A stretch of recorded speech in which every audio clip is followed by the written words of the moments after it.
So this is a situation where IDA thinks it's figured things out, but it's not always right. So remember, IDA starts out, it starts at the entry point, okay? And it starts going through, it defines code, and then it uses that defined code to find other code. So it sees a call, and then it goes off to that address and starts defining code there. Okay, so it's a big, just continuous loop until it gets to a point where it no longer has blocks, memory addresses to define as code. And it also has, it identifies string operations. So if it sees a string operation and it sees a variable, a constant pushed on to the stack or used in the code, it's going to go to that address and it's going to define a string. Okay. So IDA does all this auto-analysis for you, but the auto-analysis isn't always right. And so that's why it's a red mark. Well, it's a red mark because it thinks the address is bogus. Yeah.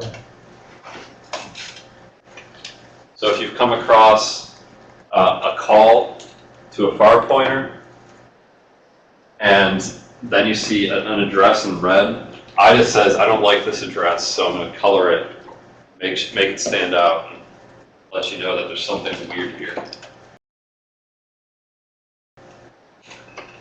So what we're discussing here is there's a function call here. See if I can find the right one. Okay.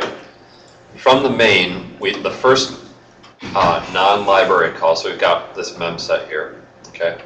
All memset does is sets all the items in some sort of memory buffer to some character, and in this case, it's actually 0. The next thing we have is this call here, 4010B0. And at this location, you'll see we don't actually work, we've gone out of graph view. And that's because we don't have a function here. We have some weird looking thing. No, we've got push A. What that does is it takes all the general registers, EAX, EBX, ECX, ESI, EDI, all those general registers, pushes them on the stack. So this is something where you want to save the state of the stack, and later on you might want to restore it, okay? Then we have this call to this function 401070. And then a push EBP and some strange looking stuff after that, okay? So the call is going to take this address, the address of this push EBP line, it's going to push that onto the stack. And then it's going to jump to this address. And you'll note the first thing that happens is a pop. So we're going to take that return address that we want to go back to, we're putting that in the EBP. And then you can see that EBP is used as a reference point down here. So a little weirdness, that's very unusual behavior. So I want to try to figure out what's going on there.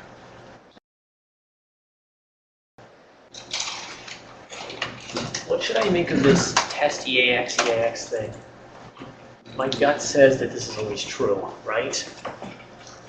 Well, test EAX,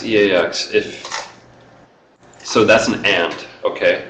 So that says if EAX and EAX, bitwise AND, then that's going to set, well, that's going to set a bunch of flags, okay? But the check after it is JZ, okay? In what case does a test of something with itself result in 0? Remember, it's a bitwise AND. When they're both the same. If they're both the same, you might have mixed results. Okay? So bitwise AND says 0 and 1 is false. Right. 0, 1 Want to be the same bits. Right. 1 and 1 is true. 1 and 1 is the only situation where it's true. Okay? So if you have 1 and 1, then yes, it's going to keep doing your loop. But if you have 0 and 0, then it's going to fall through to this side here. So when EAX is 0, this test is going to fail, or succeed, right? It's going to jump. So you want to have an address that's, so in order for this loop to continue, EAX is basically the pointer has to be 0. The address has to be 0 here, because that address is being set to EAX. So 0 and 0 is... EAX is getting something stored at EBP. Right.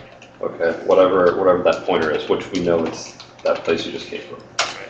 Okay, so we're going to keep looping until we reach 0. When whatever's stored at that location is 0, that's when we'll leave the loop. Right. Does that make sense?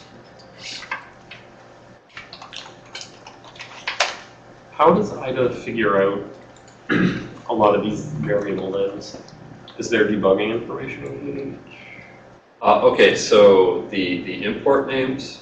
No, like file name and path name. Okay, Because this is just one of the functions in there. It's not imported or anything. that's a good point. So IDA has information about each of these Windows APIs, and it knows what all the. So if you look at the MSDN document, Is it using the arguments for the functions that get called to infer what variables must be? Yes, exactly. So this is something actually that I should have put you guys on earlier.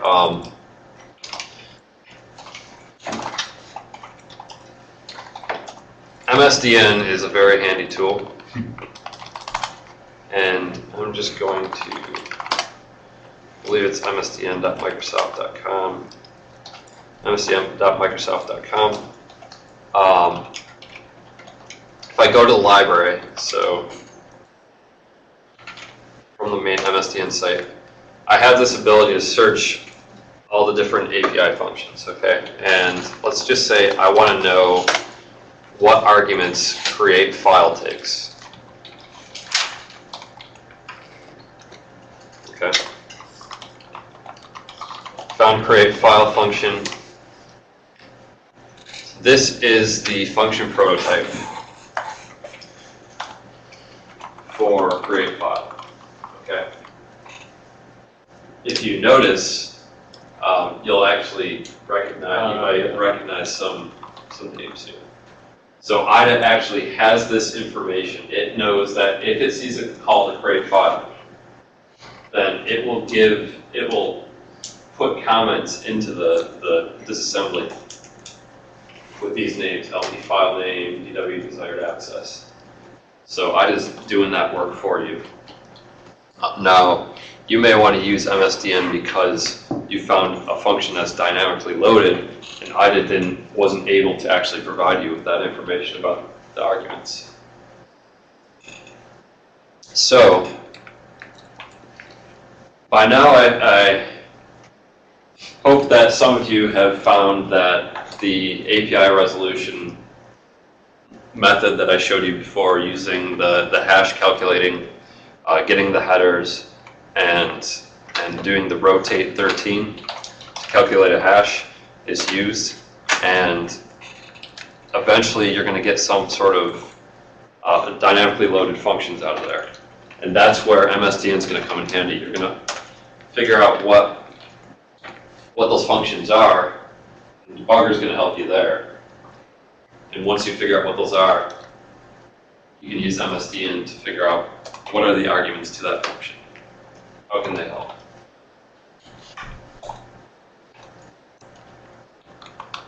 One of the tricks to using the debugger is asking yourself, at what point do I get my answer? Okay, so you start out setting breakpoints where your result is going to be, where you know you're going to have the result of the problem you're trying to solve. And then, if for some reason, whether it's anti-debugging tricks or something, you then want to start backing up your breakpoints. Try to find a place earlier in the code assuming that, say, your code isn't reached or you weren't getting the results you were looking for.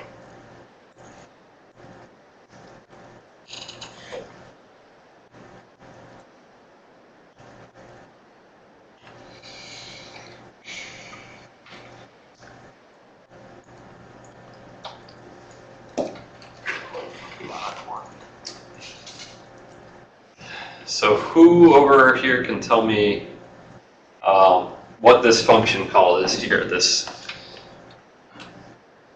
sub 401020? It looks like it's the thing that looks for procedure addresses. It's the thing that gets the kernel and base address and then does the hashing searches. So I call this. Yet that I'm I sorry. haven't completely convinced myself that it gets out the proc address, but I think that's what it's doing at the end. Okay, this is our poor man's get proc address. I showed you this earlier. So I'd recommend labeling this. I won't call it get proc address properly, it'll confuse it.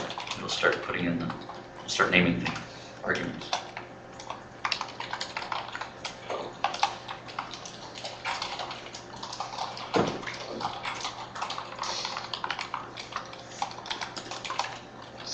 Yeah, you can't call it get proc address, otherwise it will collide with the actual get proc address.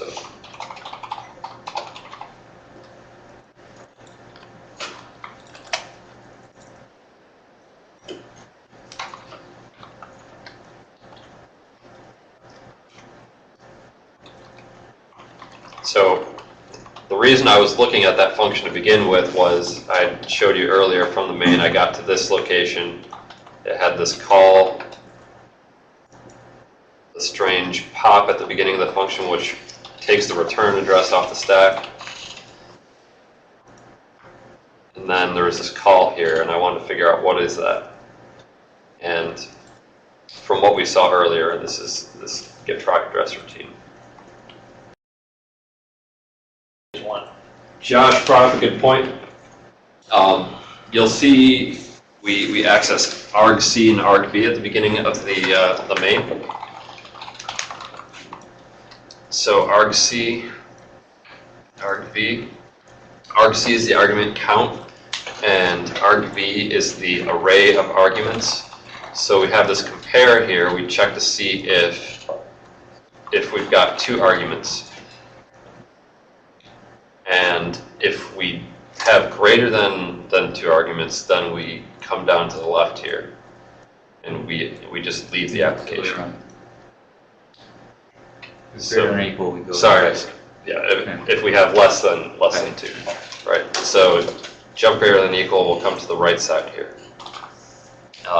So this is saying you have to give at least one argument.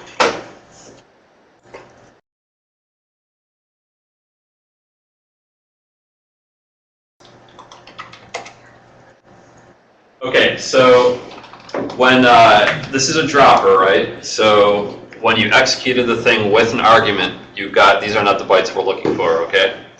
So basically what I'm saying is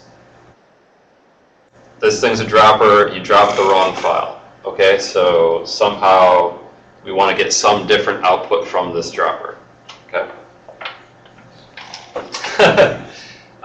That's what I was going to address afterward.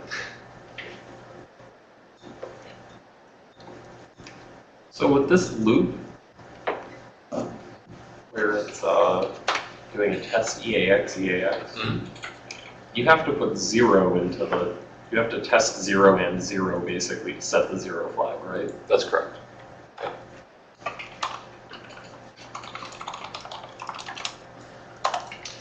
Okay, I'm going to give you a little tip here.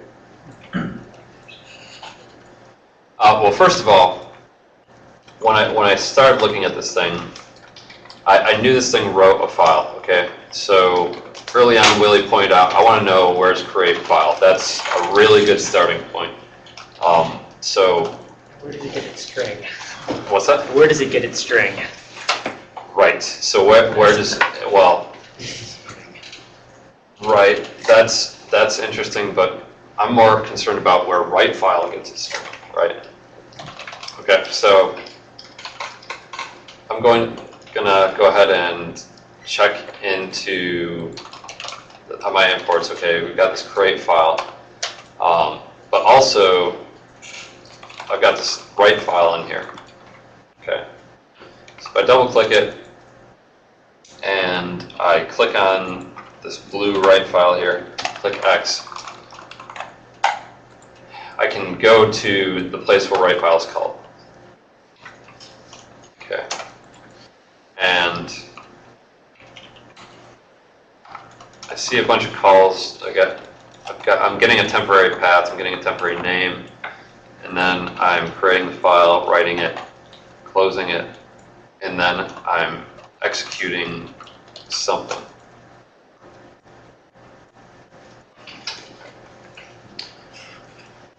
So, what gets passed to write file? We've got a file, which is going to come from create file. You see ECX gets H object. That's our H file, and that was the return value of create file A.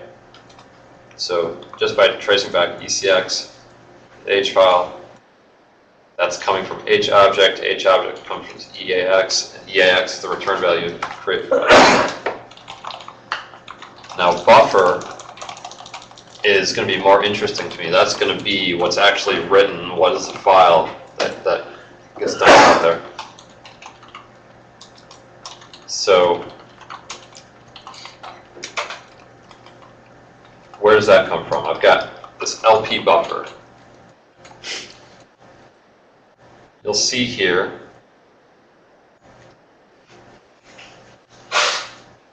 we've got this push up ahead.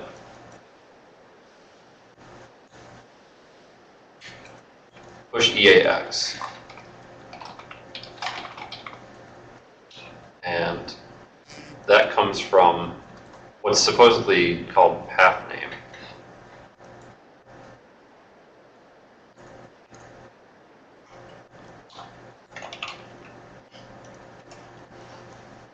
Problem here is that LP buffer is actually used over and over again here.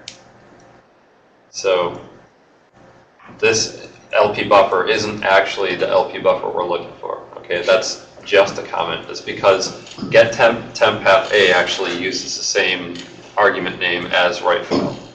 Okay, so where else do I see LP buffer? It's my first argument. You can see it's the first positive argument on the stack here. So the negative numbers are local variables, the positive numbers are arguments. So where's this function called? What's its first argument? I'm going to jump to cross-references here by clicking on the function name, pressing X, and I see it's called from the main. Okay, so LP buffer, I recall that. I want to trace that back further.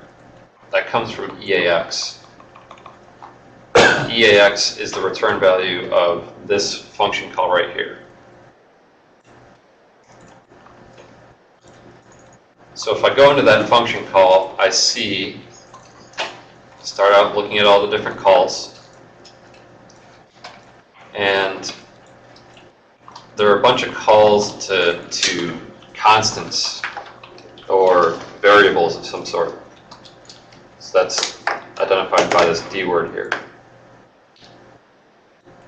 So somehow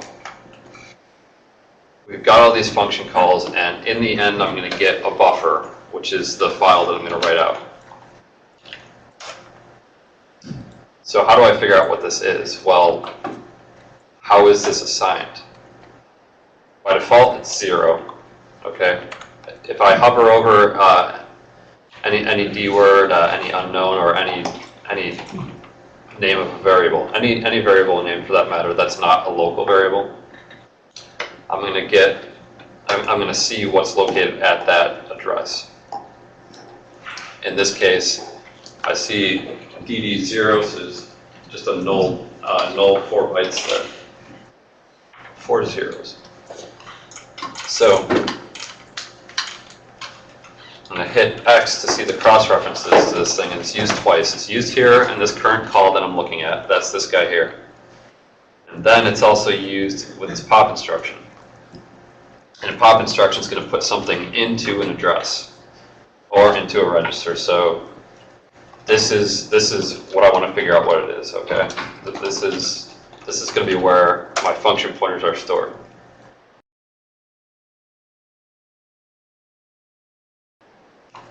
So this is where I want to start my debugging, 'cause now I'll know what functions are called at that location. So I set my breakpoint here.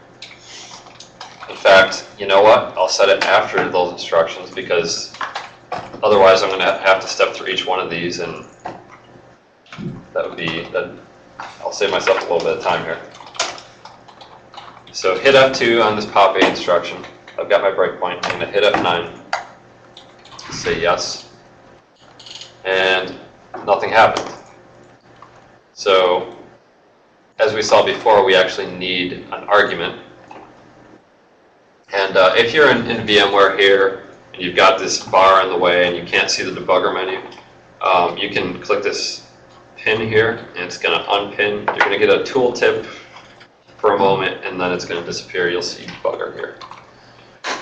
In your process options, set a parameter. Try debugging again. And this time it stopped for us. And if I hover over each one of these guys while we're in the debugger, now I see the value that's stored in there. And that's because this information is stored at runtime. So whereas before you would see zeros, now you see these function addresses, like the 7C80BD09. That's the location of this size of resource function, which is contained in kernel32.dll. Lock resource, load resource, find resource. So what I can do is then here I can name this thing.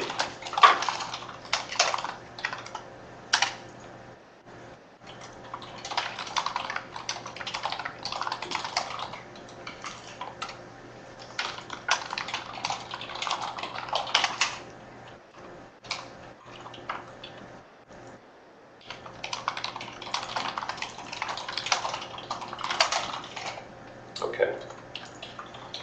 So you can see this variable name has kernel32, so we got the function name prefixed by the module it's located in, separated by an underscore.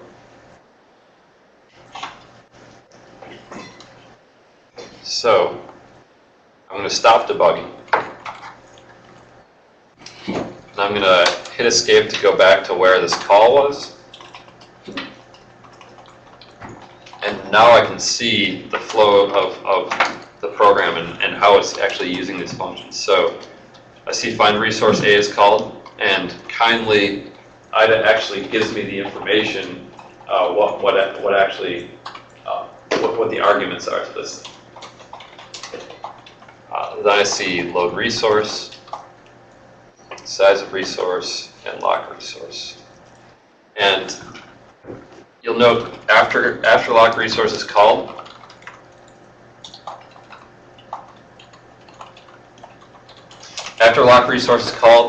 there's nothing is done with EAX. So that is so we're actually going to get the return address of lock resource, and that is our buffer. That is our pointer to our buffer that we're actually going to write to the file. So we really want to know, what does lock resource do? And since it's called after these other guys here, you can assume that somehow they probably affect what the results of the lock resource are. So this is where you'll pull out MSDN and figure out what those do. I'll give you a little bit more time. We'll take, let's say 10 more minutes, and then we'll talk about a much easier way of solving this.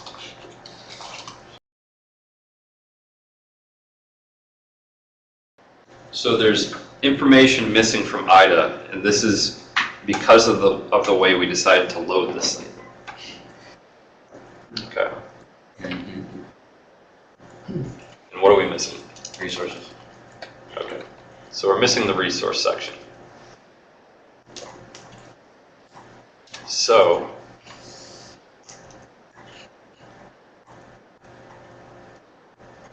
I can actually, I'll just go ahead and demonstrate to you how we can actually load those resources. I've done all this work. I don't really want to overwrite this thing, so I'm going to rename this thing. So I renamed my IDB from dropper to dropper.working.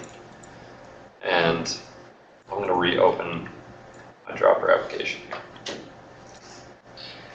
And I'm going to click on load resources right here. And now compare this to what I had before.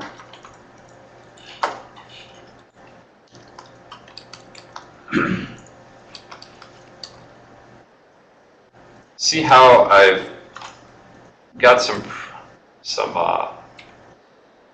a big black section right here at the end, and I've got a lot of different stuff in here.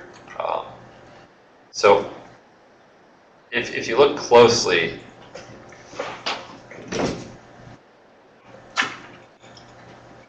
this is the original one, and this is the one with the resources. So up until this red stuff, everything's actually very similar. You've got this pink section, you've got these greenish sections, you've got a little black section here.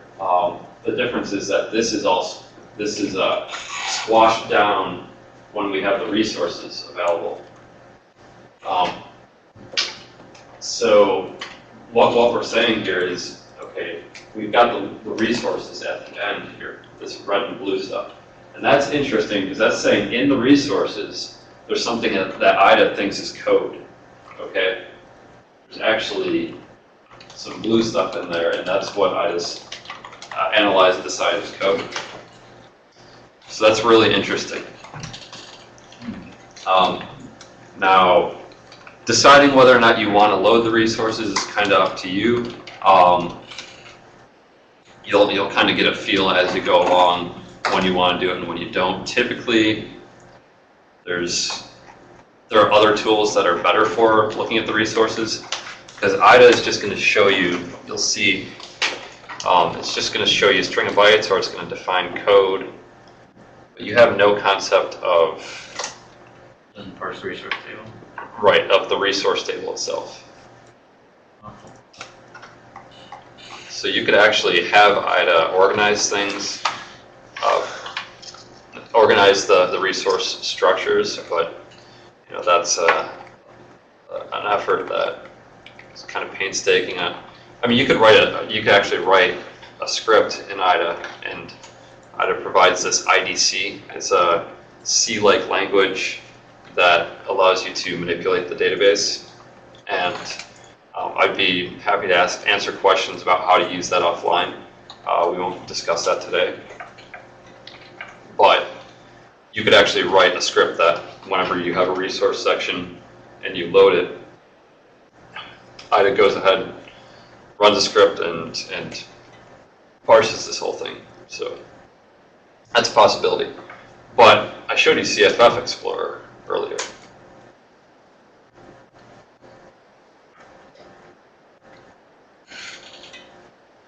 And that's not in my VM.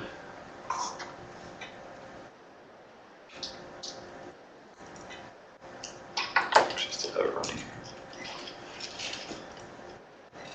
So if I open up dropper.exe in CFF Explorer, I can actually use this resource editor. And in the resources, I've got a bytes and great jorb, Which is itself executable. which if you glance at it, you'll see it's got an MZ. It's got this program cannot be run in DOS.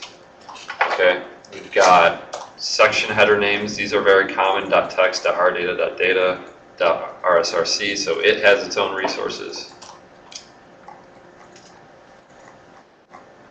So now we've got some sort of executable, and we have this other piece of information. We've got this one's named bytes, and it contains our text file that we saw that was displayed with Notepad. Now we've got great jorb. So, any thoughts as to how to get that out of our executable? Can we just look at the offset in the file here and then pull it out? Sure. Because I mean, the How are you PE gonna pull it headers have out? a length. How would I pull it out? Probably with the little C or Python program or something to go to that offset in the file, Win read X. X bytes, and then write it to a file. Right. So you can go ahead and script it. Well, I like his solution too. one possibility Right click save as. is Can you we do that? figure out how we know this one's accessed, right? Okay. And has anybody looked up the resource functions on MSDN? Yeah, I looked a couple up. Okay. So we'll just go through the sequence of calls.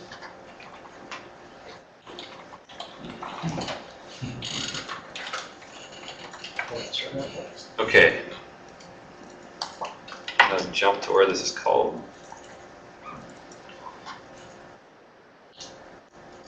We've got find resource first. What does that do?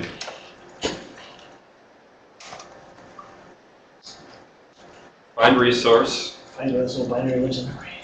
What's that? So find where it lives in the memory. Well, Find where it is in your process. right. So it takes a name. Okay. So going into MSDN.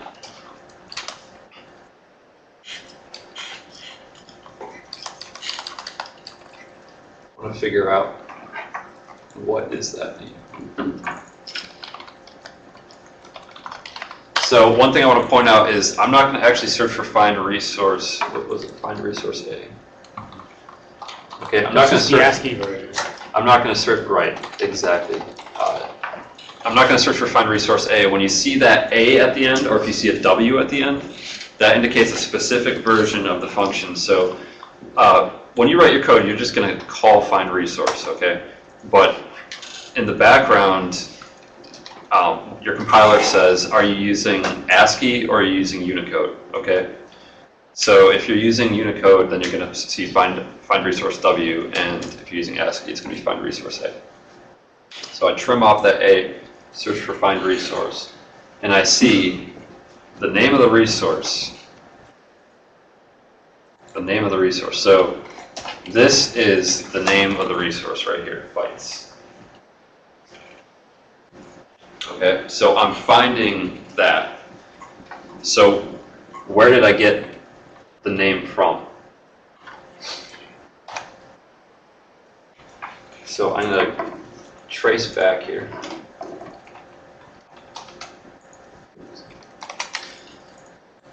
In fact, I want to see where a get file buffer is called.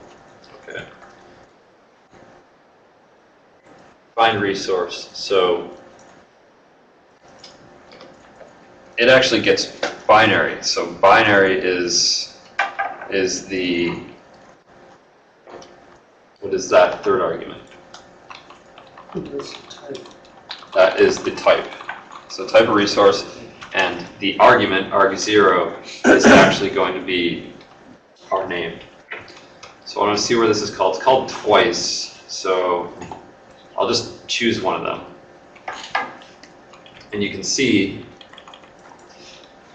there's a case where okay, it's called once, where I'm getting one of my arguments to this function. So argv contains the arguments, and this is going to get the second argument. So the argument's array is loaded in EDX. Then I go 4 bytes from the beginning of that array. So the argv is actually just a list of pointers. Each one points to a string, each one of the arguments.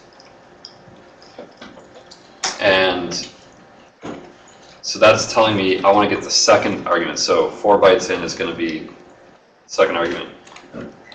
So if this works, if this whole get file buffer succeeds, it's going to go over to the left here, and it's going to set command line to null, to 0. Otherwise, it's going to come to the right and call the same function with bytes. So what I want to pass to this is, what I want to pass to this application is the name of our resource that we're interested in. So what are we going to pass to the command line? Great Jordan. So if you run this,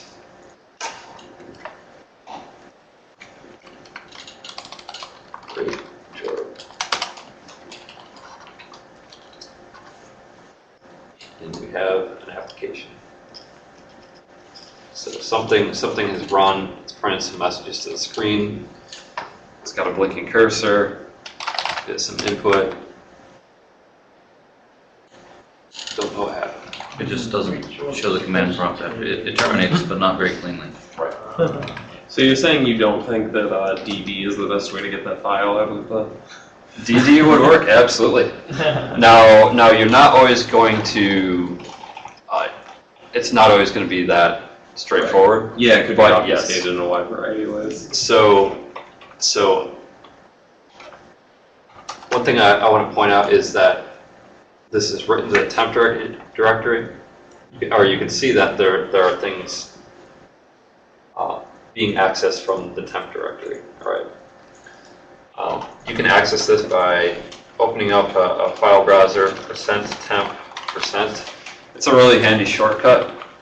It's using an environment variable, and this is your actual temp path. And if I look at this, the details view, Just disappeared.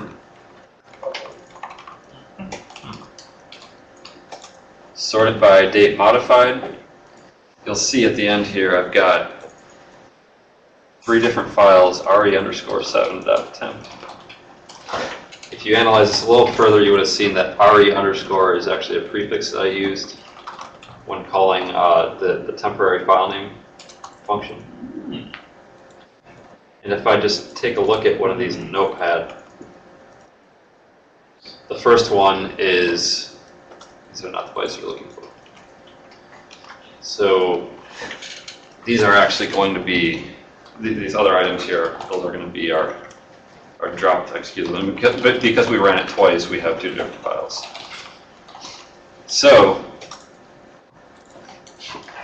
Andrew was pointing out that we could use CFF Explorer to help us out here. So it's already gotten us this far.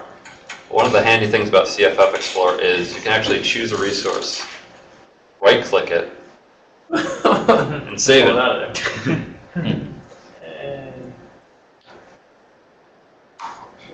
So you'd save resource raw. I'll call this drops.exe.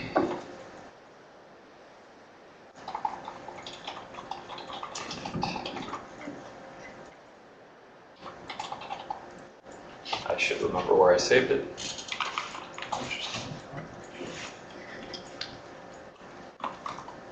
That actually should be available to all of you now.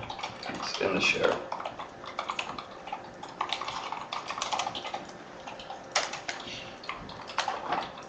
So there you have it. So we'll come back to that soon. We'll take a look at that in the afternoon. But for now, I think we'll take a break for lunch.